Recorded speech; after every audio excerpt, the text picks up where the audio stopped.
Everyone. So ఇక్కడ చూడండి, frame center చేస్తే ఇక్కడ there are no frame have be select అని వస్తుంది కదా.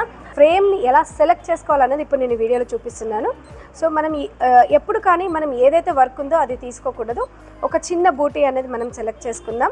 సెలెక్ట్ చేసుకున్నాక ఇక్కడ డైరెక్ట్ చాలామంది కస్టమర్స్ ఏంటంటే ఫ్రేమ్లోకి వెళ్ళి ఇలా క్లిక్ చేస్తున్నారు.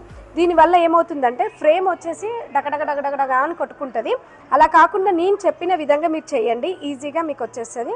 సో మీరు ఇక్కడ ఏదైతే ఫింగర్ గుర్తుందో దాన్ని క్లిక్ చేశాక ఇక్కడ మనకి నేను ఏదైతే చూపిస్తున్నానో దాని ప్రకారంగా మీరు వెళ్ళండి. సో మనం క్లిక్ చేశాక ఇక్కడ సెన్సార్ స్టేట్స్ టెస్ట్ అని ఉంది కదా, దీంట్లో వెళ్ళాక ఇక్కడ చూడండి ఇవి రెండు మనకి గ్రీన్లో ఉండాలి. సో ఇది వైట్ ఉండడం వల్ల మనకి ఆ ఫ్రేమ్ సెంటర్ అనేది కనిపించట్లేదు.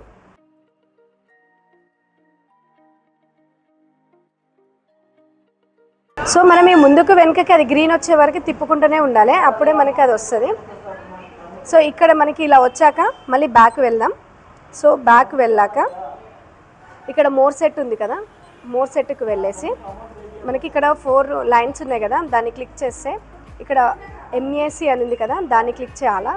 దాన్ని క్లిక్ చేశాక ఇక్కడ చూడండి సెకండ్ దాన్ని క్లిక్ చేస్తే XY లిమిట్ పొజిషన్ అని ఉంది కదా, X రైట్ Y బ్యాక్ అని ఉంది కదా. సో ఇలా ఉండాలి, X రైట్ Y అనేది ఫ్రంట్ అనేది ఉండాలి. సో మనం బ్యాక్ వచ్చేసి మొత్తం టోటల్ బ్యాక్ వచ్చాక మళ్ళీ మనం ఫ్రేమ్లోకి వెళ్ళి ఫ్రేమ్ నన్నులోకి వెళ్ళి మనం 800x500 అనేది తీసుకోవాలా.